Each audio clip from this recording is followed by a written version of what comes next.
We have got a funny man, Steve Rizzo. We are going to talk everything, I guess, except politics. We're going to explore journeys. How do we really get the best out of ourselves, and how do we stay out of our own heads? And that's really the essence of getting your shift together. Yes. To the HPLS podcast. Live, relevant, and high performance information, conversations, and education weekly.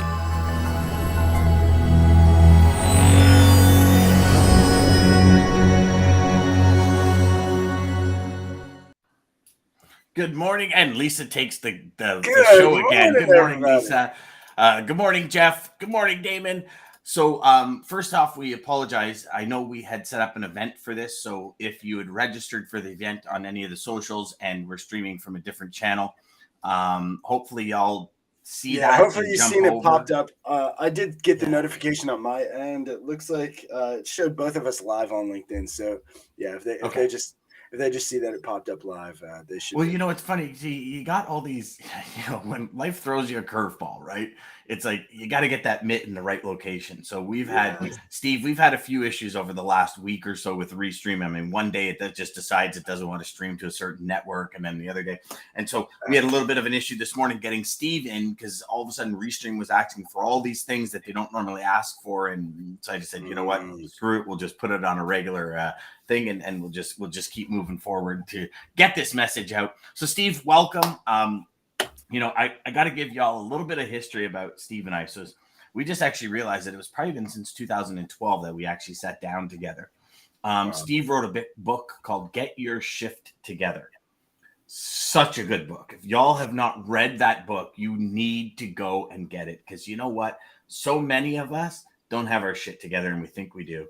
And that book actually hits the nail right on the head and smacks you dead square in the forehead and gets you to wake up.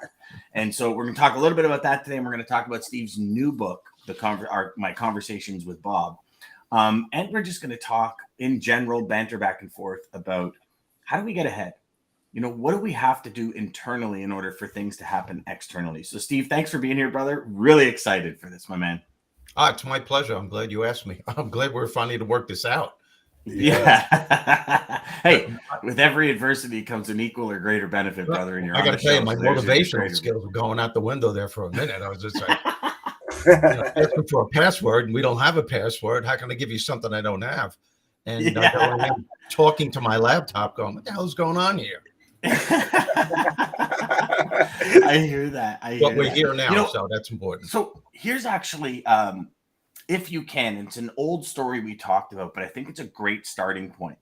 Can you talk about when you were on your way to an interview and you had a conversation with a toll booth worker that kind of turned a lot of perspectives around in your head? Yeah. I think that's the first time in my life that I coined the phrase humor being. And this was in the middle of my comedy career. I did stand-up comedy, as you know, for 24 years. And in the middle of my comedy career, I quit and became a motivational speaker. And it's on the same path. Excuse me? It's on the same path, right? It's the same path. It's just I just took a different fork on the road. I always do. And which upsets a lot of people too, I got to tell you. So, which is why I'm divorced too. But anyway, that's a whole other story. That's a whole different story. Yeah. It's like the morning I woke up and said, "I want to become a woman now, honey," and she goes, "Oh, forget it." No, but so my whole thing when I speak to people is that you're in more control of your life than you can possibly imagine, and we're all born with innate common sense strategies that can take us to a better place personally and professionally. And one of the strategies is for us to unleash the power of your humor being on a daily basis. And everyone on this planet has a humor being within them. Everyone.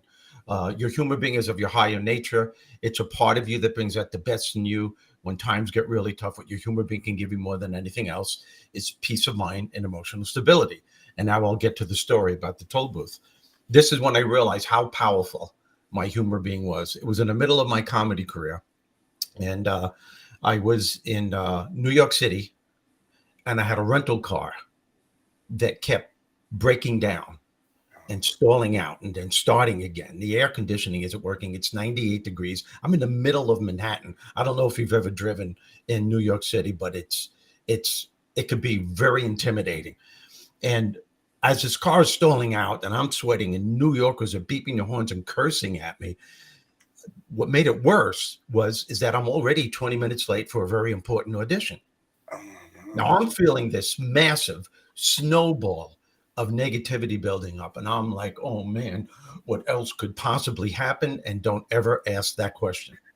Because when you do, the universe will answer you.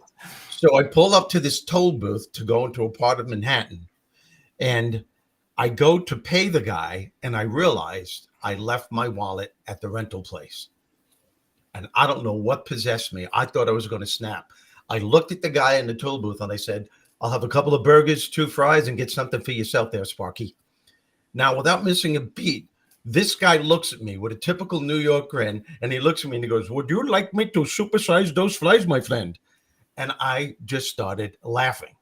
And so was he. But all the cars in back of me, they weren't laughing at all. They're beeping the horns and they're cursing. My newfound friend in the toll booth sticks his head out of the toll booth and says, Sardi, we ran out of food. Try the next booth. Try the next booth. And all of a sudden, I'm laughing. He's laughing. And a major shift in my attitude took place. No longer was I focusing on the bad mood that I was in.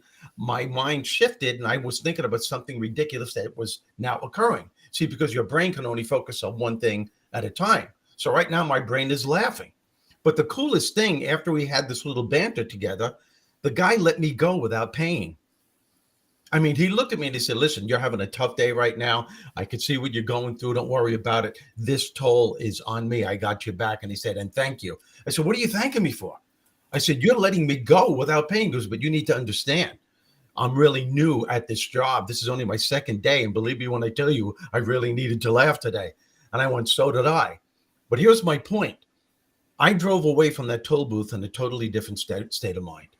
And as a result, I was able to plant positive thoughts in my head, constructive ways on how I can deal with this very important audition that I had coming up. And I had a great audition. I kicked butt. And it's a good thing I did. Led to the most important break of my comedy career. That's how I got my first TV special, my Showtime special. And that special paved the way for every other TV appearance that I was ever on. Wow. Now, let me ask your audience this question. What do you think would have happened if I would have gone into that audition in the mood that I was in before the toll booth incident?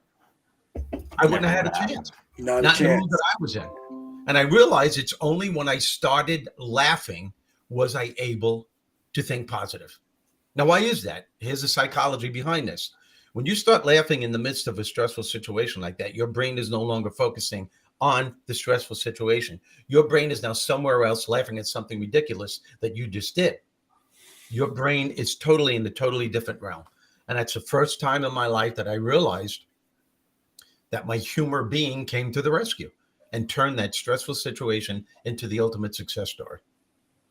Just by Steve, I love that. My question becomes, how do you replicate that? Like, have you figured something out where you yourself can replicate it? Can you share with the audience for anyone that might be going through those challenges? Yeah, because the more you use it, the more it becomes a part of who you are. Mm-hmm. And when I realized, actually, as a matter of fact, it was sometime after that audition, I said to myself, what was it that snapped me out of that mood instantly? What was it? And I realized it's only when I started laughing. And I went, well, why is that? And it's like I said, because when you start laughing in that stressful situation, it nips negative thought patterns in the bud. So when that happened, and I saw that transformation taking place, that was sending a message to my subconscious that runs 97% of your life.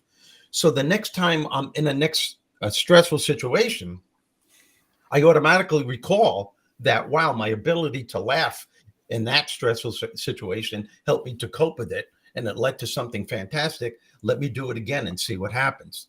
So my point is that you have to become aware that you're getting upset and knowing that at some point you're going to have to find the humor within either that situation or another one that will come up at some point throughout the course of the day.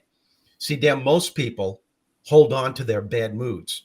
Let's say you get up in the morning and your car doesn't start. Now, of course, you're going to get angry at first. Man, I'm really pissed off. My car didn't start. But some people hold on to that for days. Yeah. For days. And you even ask her, hey, Joe, how you doing? Well, yesterday, let me tell you what happened. And by telling that story again, they're reliving the situation and not knowing unwillingly, they're putting themselves in a very negative state of mind. And they're taking that mood with them throughout the course of a day. So the key is to become aware that you're getting upset and to know that maybe this is frustrating, but there's something within you that can meet this challenge head on, and know that at some point, if you could find the humor in something, even if you could see something that somebody else is doing that can put a smile on your face, hold on to it, acknowledge that that shifted your mindset. And the more you do it, the more it becomes a part of who you are. Did that make sense? It does. It reminds me of, gosh, I forget where I first heard this, but they're talking about like allowing other people or things to control your life. And like, you're driving to work and you get cut off and you lose your mind, and that person kind of takes off the highway and they're gone. And you get to work, and for the first 3 hours, all you're doing is talking about how you got cut off and this is bullshit. And not knowing you're allowing that other person to control your life. Yeah. And what are they doing? They cut you off. They went to work. They're like, hey, man, yeah, how you doing, man? Yeah. They have no idea they're in total control of your life. And all you do is focus on that issue. Exactly. And you're the loser. We got a lot of truck drivers that watch the show. And this is a big thing with truck drivers, because they'll have a situation at a shipper, receiver. They'll have a situation with dispatch or their customer or somebody. And now they've got 9 hours of driving to just smolder on it. Yep. It's an issue. And it's not a matter of right and wrong, because any one of us can tell their story that's going to put them in a bad mood. It's not a matter of right or wrong. It's always a matter of advantages and disadvantages. And how are you going to cope with the crap that life will throw at you almost every single day? But the more you become aware that there's a part of you that can meet that challenge head on, the easier life gets. And trust me when I say, everything that I offer people when I speak to them are common sense success strategies. They're innate. We're born with them. The thing is that we get so caught up in the stuff of life that we're not aware that we can tap into this part of ourselves. And can like you I share said, some of those common sense success strategies? Yeah, well, one of them is, now you say you have a lot of salespeople that are in your audience. Yep. Well, I wonder if your viewers know that the attitude that you wake up with in the morning could very well be the attitude that you're going to take with you for the whole day. And the scary thing is you're not even aware of what you're doing to yourself. So here's a common sense success strategy. And this strategy starts as soon as you open up your eyes to greet the day. Because as soon as you open up your eyes to greet the day, you enter into consciousness. Okay. It is at that moment that your creativity is at its most powerful. At that moment, you have an opportunity to steer your thoughts and your emotions in the direction that you want them to go, not in the direction they are telling you to go. In other words, you could really choose to seize the day, or you can let the day seize you. And I think we could all agree that way too many people today are starting their days off in low moods at best. And as I said, the scary thing is that they're not even aware of what they're doing to themselves. It's become commonplace. It's a part of their personality. Why? Because before they even take the covers off, what do? They immediately start focusing on the challenging, if not grueling day they had the day before, all the things that didn't work out, all the irate people that they had to deal with. Man, I know people, and I bet you a lot of your listeners and viewers right now do this, and maybe you guys even do it. You wake up, you didn't take the covers off. You're still groggy.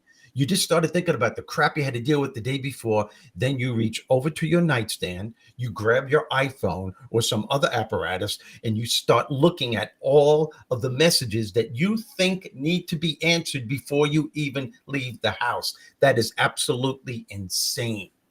Insane. Give yourself a break.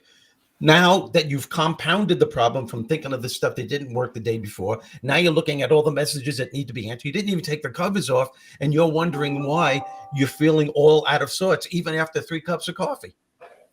So what I ask people to do, and here's the strategy, is to get their shift together. In other words, when you wake up in the morning, before you take the covers off, don't think about everything that needs to be done. Rather, think about who you have to be in order to get it done. That's step one. And right then and there, when you say to yourself, who do I have to be to get this stuff done today? How can I start my day with an unstoppable attitude to succeed regardless of my circumstances? What needs to be done?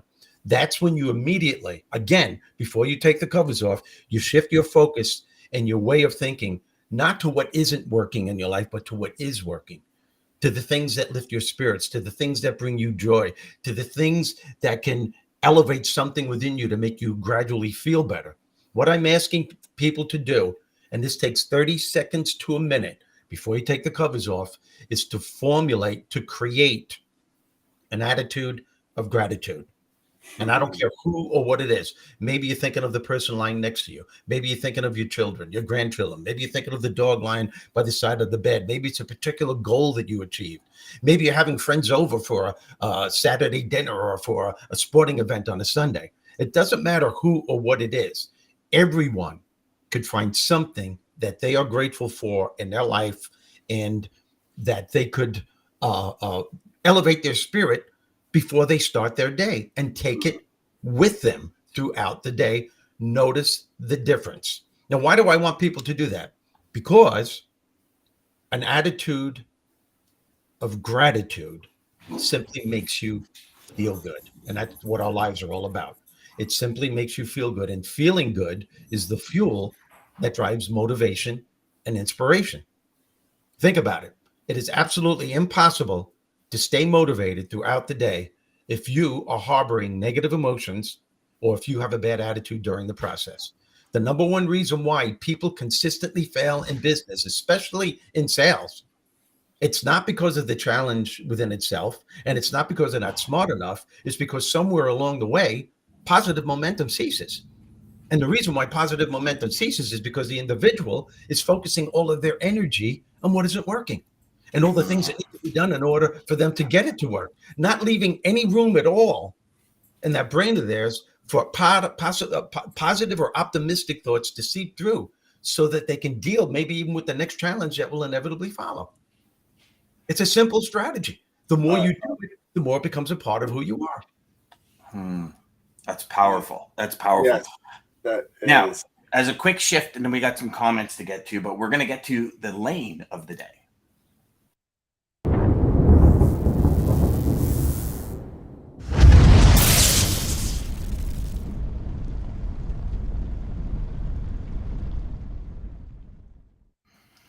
Yeah, I'm still about those flashy videos, Steve. So That's pretty cool. So the lane of the day, powered by DAT, comes to us today. It is reefer, Columbia, South Carolina to Jacksonville, Florida. The line haul rate per mile, $3.98.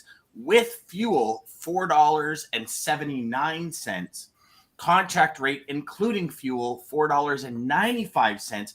Year-to-year spot line haul rate change is up 30 cents. So one of the first lanes we've seen in the last little while where the rate is actually up instead of down. Line haul rates are increasing rapidly after dropping about 50 cents a mile since March. 53 cents a mile higher than May's average. So we are starting to see a shift in a lot of the markets. And as we go through the lane of the day, Dean's here tomorrow to give us a bigger idea and vision on it. But I'll tell you right now, things are starting to turn, and it's a good thing. I think it's going to get people are going to be a lot more excited in this. So we have got a ton of comments. So Jess says, "Come on, Dan, get your shift together." Brother, we made it work. We went on a regular stream. Yeah, we're sorry, guys. We're sorry. Exactly. Lisa says it wouldn't have turned out how it did, and that goes back to your toll booth story. ESP. Having thoughts keeping you up at night, keep you up at night, 100%. Yes. Jeff says, as a professional, you would have incorporated the wallet, the rental car, and the toll booth collector into your routine. My advice is to never take your problems to heart and instead laugh about it. Why the hell do you think I still have hair on my head?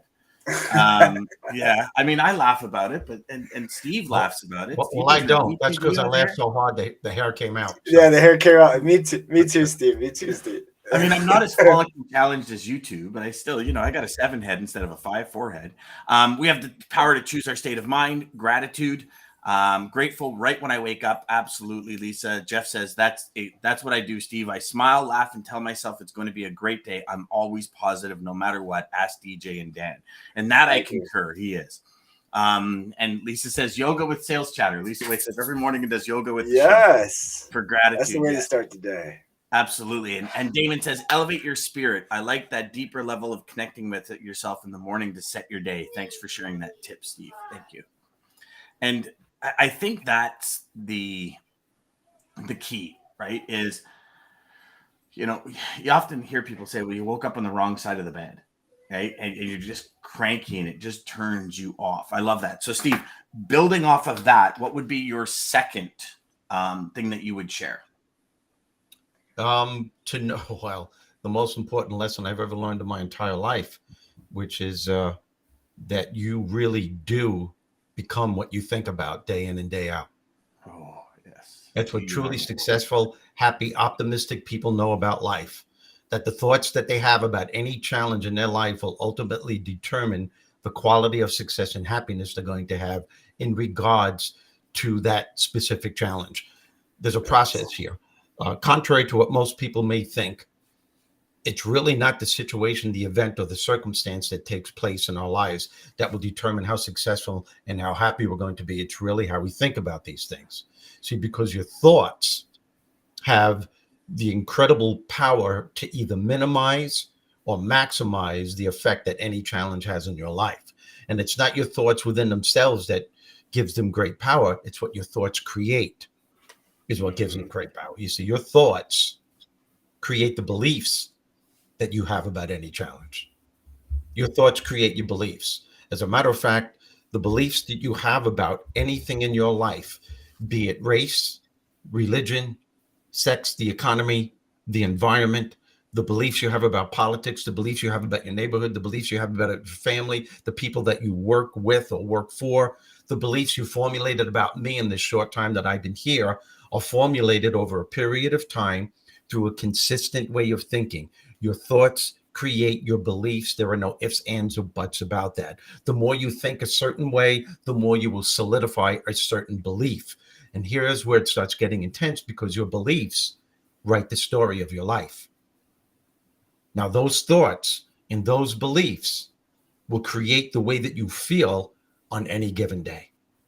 So if you're waking up in the morning and you're thinking things that are not conducive to being creative or productive, and you're complaining, here we go again, I can't believe we're doing this, and then you start blurting it out with words, now you're really solidifying this belief. And those thoughts and those beliefs will create the way that you feel.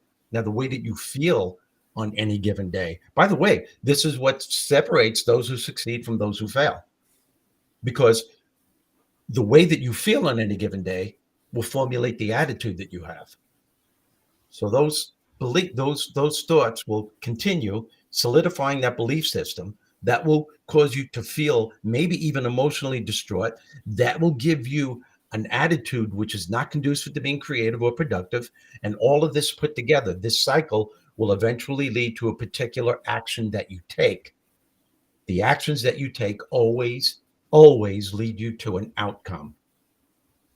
Now, you have a choice on what thoughts to program in your head so that eventually when you do take action throughout the day, it's going to be a productive outcome. Even if it doesn't work out right the first time, know there's something within you that could get it right. And that's another thing that separates people who consistently fail and from those who succeed, is that when it doesn't go right the first time, they don't start with this negative self-talk. I knew this was going to happen. I try to achieve something, it never works. I'm always going 2 steps up and 5 steps back. Why does everyone else have what I want? I deserve it more than other people. How come my life isn't working?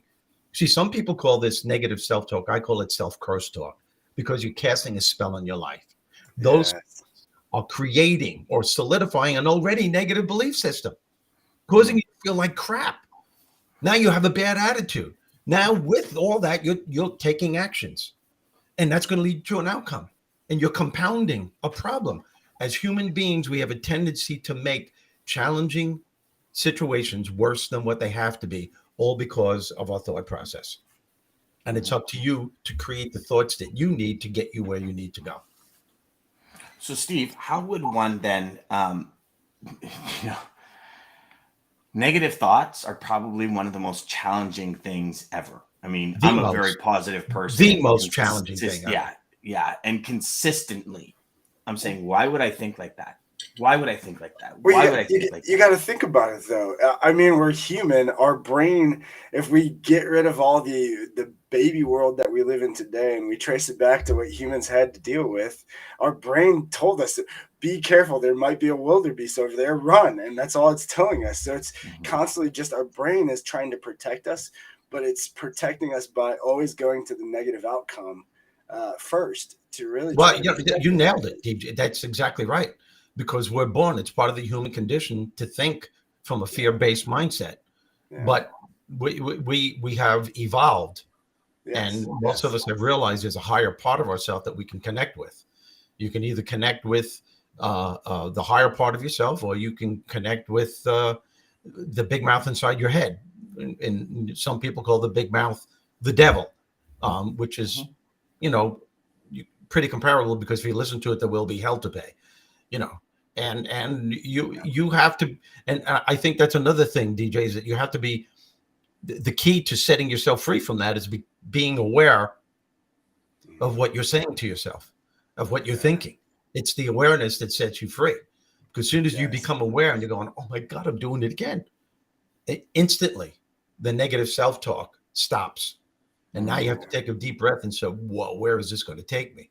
And you could actually feel that feeling of pressure dissipating, because you knew what you were doing to yourself. And now you're saying to myself, and which is what you have to ask yourself, I got an important day here. I got to meet with a client. I have a big sale that I could nail right now. I can't take this attitude with me to my next client. What will the outcome be? And when you start asking yourself questions like that, the answer is pretty obvious. So now you could shift your focus, gradually shift your focus and your way of thinking to the strengths that you have, to something that would be more conducive to creating the outcome that you want. The more you do it, the more it becomes a part of who you are. Before you know it, you realize you're starting to respond to life stuff from a higher part of yourself. And another thing, people should start their day knowing they're going to be confronted with challenges. That's not a negative statement. No. We are here on this planet to experience, to learn, to grow, and to become the best person that we can be. I want you guys to get, I want your listeners to get this. How you experience all of the things that happen to you in your life will determine what you learn. What you learn leads to your growth. That continued growth paves the way to who and what you become. Our job and our responsibility is to become the best person that we can be. That's always up to us. It's not the situation. It's not the circumstance. It's what you're going to do with those things that makes the difference. I love it. I love it. Oh my goodness. That was powerful. And can I go home now? And I agree. Choices have a lot to do with it. I mean, you use the word choices a lot. The choices. Yeah. Well, let's think about this. For what is it? Yeah. For every choice that you make, there is always a consequence. Always. For every single. As a matter of fact, think about this, folks. I don't want to depress anyone, but think about this. Where you are at this point in your life is made by the choices that you made at some point in the past. Those choices are the key factors that determine the quality of life that you have right now. 100%. I got something in my agenda every morning, and it says, so it lists off this morning mindset, and it says, what can you get excited about today? And so you start with that, and who needs you on your A game and all that kind of stuff. And then there's one thing here that really takes me to the next level. It says, what's a situation that could stress me out or trip me up today? And so it gets you thinking of whatever your day's schedule is, what can stress you out or trip you up? And then it says, how would I, at my highest self, respond to this situation? So you almost pre-plan how you're going to respond as opposed to react to the situation in the morning. And I've found since I started doing this, when things happen throughout the day, it's like, okay, great. It's that one question. How would I, as my highest self, respond to this? Exactly. Right? Because your first I love that you're using reaction is respond too, Dan, because that's what I yeah, think. 100%. When we're aware, when we're truly aware, we respond, we don't react. Mhm. And that's the big key. 100%. And you saying about Yep. being aware, Steve, I think that was the biggest thing and realizer for me was, okay, realizing this craziness that I would feel inside of certain things, or realizing and just being more aware of my feelings. And, okay, why am I doing this right now? And then having that self-talk, like you're saying, yeah, that's I just Well, changed my whole life. Yeah, that's so well said by both of you, actually. Again, I'm going to go back to your subconscious runs 97% of your life. Mm-hmm. Okay. Your subconscious doesn't know the difference between true or false, right or wrong, fair or unfair. It only knows the information that you program into it. Your subconscious is the genie of your soul. And there are people that go, and I want everyone to get this. If you're going through the course of a day, let's just say it's a Monday, and you're at work and you're having a hectic day, and you're saying to yourself, you know what? This is absolutely ridiculous. I'm not getting the respect and the appreciation that I deserve in this place. I should be making more money. I seem to be doing everything, and I'm not getting rewarded for any of it. I can't wait for the weekend to get here. When the weekend gets here, that's when I'm going to enjoy myself, and I'm not going to do it 1 minute sooner. Now, your subconscious, the genie of your soul, is responding to you this way. Okay, your wish is my command. If you want to wait for the weekend to come to enjoy your life, I can wait, because this is what you're asking me to do. Mhm. So then there might be some people, I had a person in my workshop say this, well, won't I enjoy myself when the weekend gets there? And I said, no, you won't. The chances are you won't. She said, why? I said, because that mindset stays with you. That is the mindset you created about everything in your life. So now you're going to be home, and I guarantee you, you are going to find something else that's going to piss you off or annoy you that day. It might be, why is it that when I'm home, I can't have any time to myself? Why can't the kids just take off for the weekend? Why can't I have time for right? You know what I mean? There's always Yes. something. You're always going to find something. Yep. Always. Mhm. And it's an ongoing cycle. We don't know. We create our own hell, our own misery, because you're not aware of what you're saying to yourself. You're not aware that your subconscious runs everything. Yes. Everything. Or even at And that, we if you're create our throughout the destiny. week and you're saying, I'm only going to enjoy myself on the weekend you end up talking about all the shit that went on during the week that Exactly. pissed you off. Yeah. And it's like you just relive And it. then you got a shitty relive it, you weekend. relive it. And then you have a shitty weekend. And then Monday comes, you're like, my weekend sucked. I didn't even have a good weekend. I was looking forward to it. Yeah. And then it leads to the ultimate. Not only did my weekend suck, my life sucks. Yeah. Yes, Yeah. exactly. It just Then snowballs. I don't want to get up in the Snow- morning and it snowballs. Yeah. It's amazing Awesome. what we do to ourselves. It's crazy it's actually insane what we do to ourselves. Insane. And I know. All right, I do it DJ. myself, too. What's that, Steve? It's the gift do we it were myself. created with, though. But Yeah. oh man, yes. Beauty. All right, DJ. Want me to take us give out? your quote. So every day, Steve, DJ comes up with quotes, and like he's bang on all the time, and we don't even know which way the conversation's going to turn. Because you know me, I've always been the kind where it's like, hey, we're just going to banter, and we're going to let the conversation take on a life of its own. I mean, we're going all the way back to little conversations in 2008 for that. So did it match, DJ? We'll see. I think so, but I think I went with a toss up on this one. This is kind of this might be a meatball, but I just love the quote so much. But first off, Steve, thank you so much for joining us and brother. for all the amazing knowledge. Guys, we didn't get to talk about it. Maybe we'll have him come back on. He has a new book, Conversations with Bob. Once you figure out who Bob is, you'll like the book even more. But amazing book. Please check it out. You can get it on Amazon. It's already getting great reviews. It's the best thing I've ever done in my life. It's the reason why I was put on this planet. Conversations with Bob. It's all dialogue. Yes, Sweet. And it is, and he has a podcast as well. Check it out if you get a chance. But again, thank you, Steve, for joining us. As My always, pleasure, guys. thank you everybody for all the comments and joining us daily. Lisa, obviously, thank you for the shout out with the sales chatter and yoga. You guys want to start with gratitude in the morning? Do a little yoga, get in that mindfulness, and a little sales chatter will get you started in the right direction. Yeah, Nigel says I used to have a sales director, David Middleton. If I asked him how he was, he would always say, "Fantastic! It's infectious. It's a mindset." That's right. Yeah, absolutely, That's right. Absolutely. Maggie Pass says, on "Feed the good wolf." fantasticness, guys. But again, so thank you, everybody. Yes, remember you're feeding the good wolf. Thank you, everybody, for joining us again. Sales Chatter Live daily, 9 a.m. till 9:30 Eastern Standard Time. Start your day right with us. Thank you to American Logistics, Centurion Trucking, Daman, shout out. People Over Profits, you guys rock. And again, don't miss us the rest of the week. Tomorrow, big day, Triple D Day. Saturday, Wednesday. We got Dean in the house Thursday and Friday as well. So again, guys, thank you so much for just making this possible. Quote to take us out is unknown, so as always, I'll take credit for this one if you guys like it. Everyone you meet knows something you don't know.